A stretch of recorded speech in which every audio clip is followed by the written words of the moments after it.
Magazine. Oh, about you and I? Yeah. Absolutely. What would you like to know? Tell me how it got started.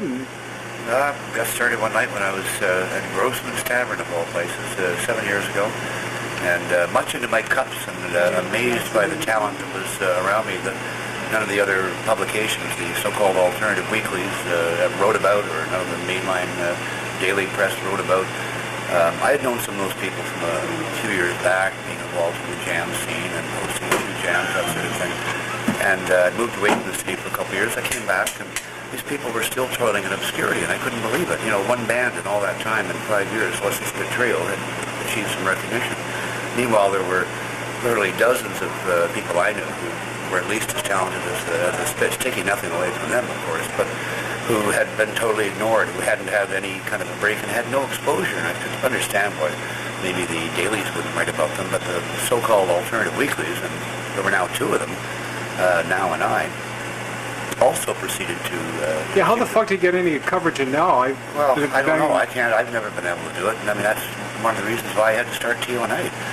Also, you know, with their advertising rate structure, it's so expensive that really, like any kind of a medium-sized room, just can't afford to advertise there. You have to have a big room, and you have to charge big cover charges, and not pay the bands enough. That's the only way you can afford to pay for your... Why Gary 17?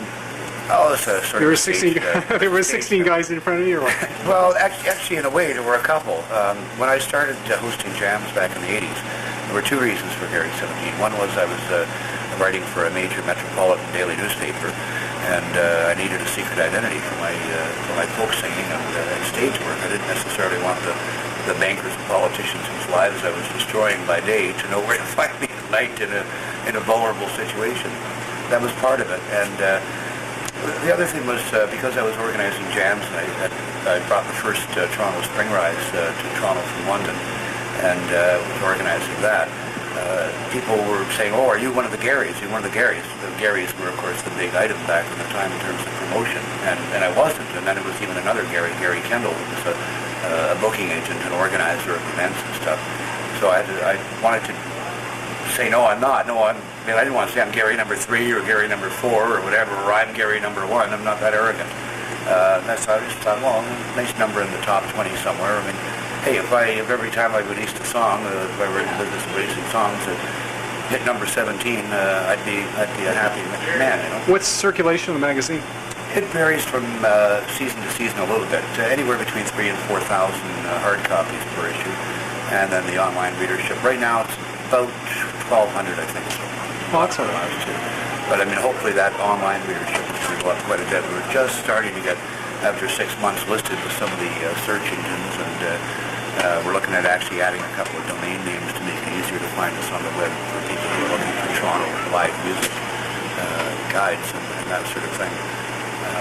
So that's gradually growing, and as we link to more musician sites and organizations that are in that.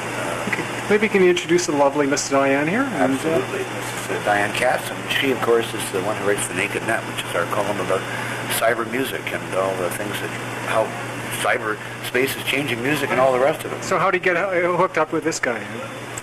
I was originally a client of TO&A.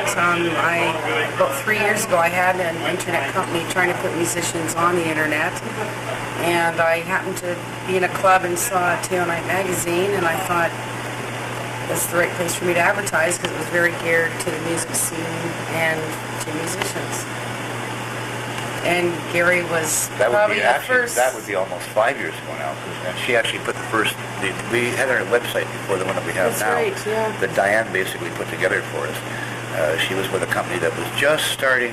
They were actually one of the pioneers. 5 years ago, people trying to convince musicians and clubs to be on the internet. But it was a very tough sell 5 years ago, and the company ultimately didn't succeed. But they did for about 8 or 9 months put together a very nice site for us, and that I was actually on the internet before Now and before the Toronto Star, before a lot of people. I was there first. They were the first, but we were actually one of the first publications to be full service on the internet in terms of all the content being there.